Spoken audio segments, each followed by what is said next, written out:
Olá, amigos da TV Costa Doce. Mais uma vez é um prazer entrar na sua casa através do celular, do seu tablet e notebook.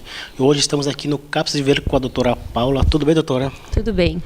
Sejam bem-vindos. Obrigado, é um prazer estar aqui hoje. Nós vamos conversar sobre um assunto que não deixa de ser um tabu também na sociedade, que é o suicídio e também a campanha Setembro Amarelo. Bom, doutora, para começarmos, a senhora pode nos falar um pouquinho o objetivo dessa campanha Setembro Amarelo?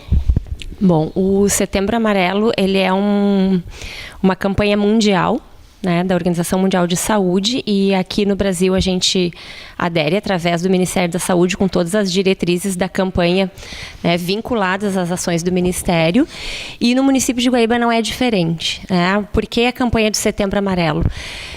Cada vez mais o número de suicídios tem aumentado no nosso país. Aqui no Rio Grande do Sul, em especial, nós somos o estado com o maior número de óbitos por suicídio do país. É um dado que preocupa bastante. O nosso município de Guaíba também, né, tem dados que são bem alarmantes. E esse mês é um mês de sensibilização ao tema. São campanhas feitas pela sociedade civil, pelos órgãos governamentais, e a gente tem percebido a cada ano um maior engajamento da sociedade nesse tema que é tão importante, que é a prevenção ao suicídio. É um tema de valorização à vida. Então, a campanha é para isso, é para a gente poder falar. Como a gente falou no início, né, o suicídio ainda é um tabu. Ainda se tem muita dificuldade de falar sobre isso, e as campanhas justamente elas estão trazendo essa ênfase de que falar é a melhor solução. Então, que as pessoas possam falar sobre isso, e quando elas falam a gente consegue então ajudar de alguma forma. Então, essa campanha também ajuda a diminuir esses índices, esses números? Isso. A gente acredita também que quando as pessoas falam sobre isso, principalmente os familiares, a gente sabe que a principal fator de prevenção ao suicídio é a família, né? Então, os familiares estando atentos a isso, aos comportamentos de risco, aos transtornos mentais, que muitas vezes, né, são um fator agravante para se chegar ao suicídio, a gente entende, então, que quando se fala, se consegue prevenir. Esse é o objetivo principal, né? A senhora tocou um ponto interessante, que foi a família. Hoje em dia, os pais passam mais tempo na rua trabalhando e não têm muito contato com os filhos. Como assim os pais podem cuidar mais dos filhos? Essa falta de cuidado, esse tempo muito na rua, acaba influenciando um jovem a cometer um suicídio? Uhum. O suicídio na infância e adolescência tem sido um tema muito debatido nos últimos anos. Esse ano de 2018, as nossas equipes de saúde mental têm participado de vários eventos e tem se dado uma ênfase muito grande à adolescência em especial, meninos e meninas com automutilação, com tentativas de suicídio. E é um fenômeno que a gente está tendo que estudar um pouco mais, realmente. E a gente entende, né, toda essa questão da informatização, das redes sociais, do comportamento de grupo que os adolescentes têm e realmente a questão da estrutura familiar, né? A gente observa muito isso, né? Os adolescentes vivendo muito tempo sozinhos, né? E é uma forma que eles têm de dizer que as coisas não estão bem, né? E a gente tem que parar para pensar por que elas não estão bem, por que a gente está chegando, né, em dados tão alarmantes na infância e adolescência. Tu imagina um adolescente querer morrer, né? Isso é muito forte. Eu acho que isso fala muito de como a gente está vivendo em sociedade. A gente vai precisar falar mais sobre isso, sim, estudar mais, entender melhor esse comportamento.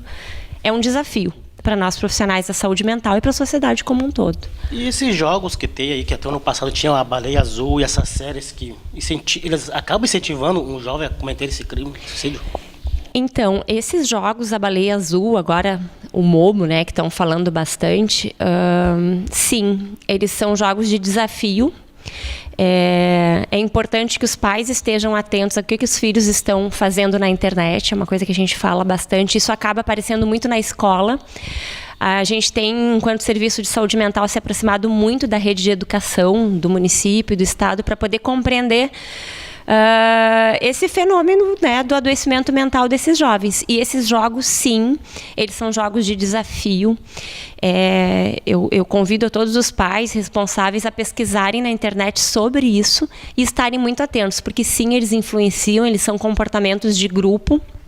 né? E muitas vezes eles colocam regras, enfim, é algo muito preocupante, que a gente precisa estar muito atento realmente. Agora uma outra pergunta também, aqui eu já faço uma meia-culpa como jornalista.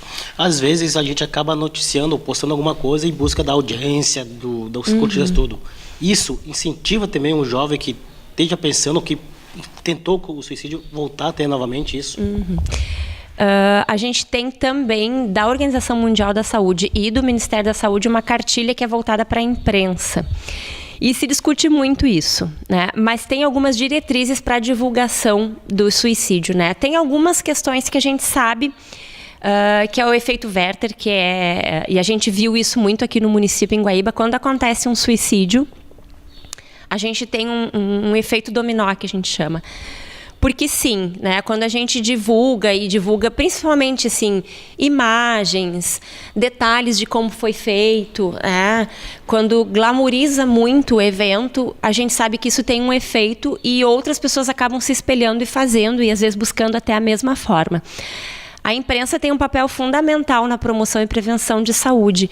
Não é que a gente não possa falar disso, e devemos falar, né? Devemos falar de dados, de campanhas, como a gente está fazendo agora, mas tem um pacto de não divulgação do fato em si, né? Isso é o que causa esse efeito Werther, que a gente chama, que é principalmente adolescentes, que a gente sabe que eles têm muito um comportamento de repetição, né? E não só na questão do suicídio, mas diferentes outros comportamentos. Isso, em especial, pode sim, né, causar o efeito contrário do que a gente espera, né? Então tem que se ter muito cuidado. Compartilhamento em rede social, WhatsApp, né? A gente sabe que as pessoas às vezes acabam divulgando de uma forma às vezes que não é a mais adequada. E também, segundo os números da DataSul de 2016, o número cresceu entre os jovens, principalmente entre as meninas. O que está levando as meninas a querer tirar a própria vida tão cedo? As questões de gênero, a gente sabe que as mulheres, né, meninas, jovens e mulheres adultas, a gente sabe que existe uma vulnerabilidade com relação ao gênero, né? E aí todas as questões que envolvem o ser mulher na sociedade. Isso não é diferente para as mulheres adultas e nem para as jovens. Então, a gente sim, né, me incluo nesse grupo aí, né? Nós estamos num grupo de maior vulnerabilidade, entra aí várias questões de assédio, né, de machismo, né, nas escolas, do bullying. E, com certeza, o gênero feminino ele é mais vulnerável aos transtornos mentais, ao sofrimento psíquico, não necessariamente a um transtorno, mas o sofrer, né? As mulheres acabam acessando muito mais os serviços de saúde hoje em dia em função de toda essa questão que envolve, né, o assédio, como eu disse, as questões de machismo dentro da escola tem muito isso, o bullying, né, pelo fato de ser menina muitas vezes. Então, a questão do gênero, sim, é algo que é bem diferenciado e a gente precisa se dedicar, sim, né, às meninas, às mulheres, nas políticas específicas, né? Agora eu vou fazer uma pergunta, não sei se a senhora vai conseguir responder, mas a senhora, como uma psicóloga, já deve ter recebido aqui tanto meninos quanto meninas, né? Quem é que tem mais dificuldade de se abrir? É um menino ou é a menina? Quem se abre com mais facilidade é o profissional? A nossa percepção, e isso não é só uma percepção, existem, né, vários dados que apontam isso, que os homens eles procuram bem menos os serviços de saúde, não só os serviços de saúde mental, mas os serviços de saúde como um todo. A gente até tem uma brincadeira, às vezes, que a gente faz, que eu sempre digo, quando chega um homem no serviço de saúde mental, a gente tem que, né, ter todo um olhar, porque normalmente o homem, quando chega, o caso ele já é bem mais grave, né? As mulheres, elas, culturalmente, aí, né, eu não saberia dizer exatamente o porquê, mas as mulheres procuram, sim, mais os serviços de saúde. O nosso serviços de saúde mental, o CAPS adulto aqui, ele é, a sua maioria, frequentado sim por mulheres, né?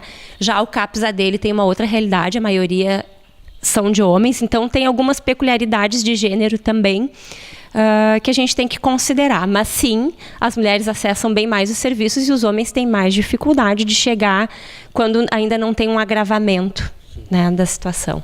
E para a doutora Paula, a informação ainda é a melhor maneira de se comunicar com os jovens? Com certeza. A gente tem trabalhado, como eu disse para vocês, bastante com uma aproximação com a Secretaria de Educação aqui do município, com a Coordenadoria do Estado, para que a gente faça ações de promoção e prevenção em saúde nas escolas. Esse ano a nossa programação está com uma ênfase bem grande para atingir jovens, né, adolescentes, e a informação sempre é o melhor caminho para a gente prevenir. Então, quando a gente fala do suicídio, quando a gente fala do sofrimento psíquico, a gente espera, né, que as pessoas se identifiquem e busquem, né, o local adequado de acompanhamento, que não necessariamente são os CAPs, mas pode ser a unidade básica de saúde, pode ser muitas vezes, né, a iniciativa privada. A gente sabe que tem muitas pessoas que acabam buscando. Então, o nosso objetivo com a campanha é sensibilizar para que as pessoas busquem ajuda.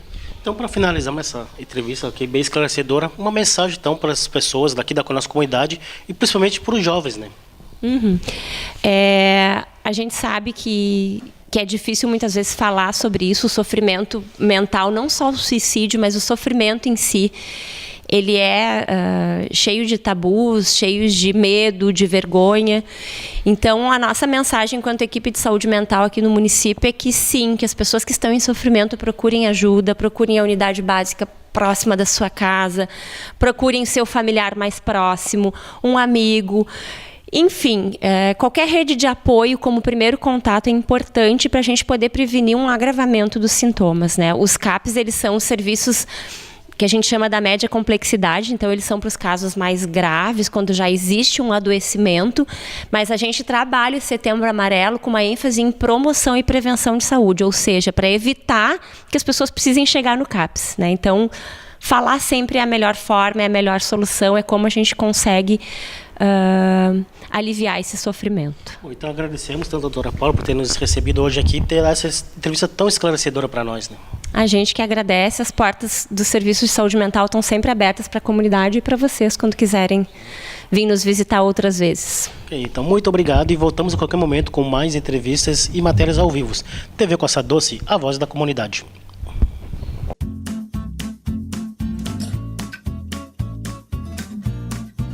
Precisando de médicos e exames, a JM Consultas Médicas é a solução.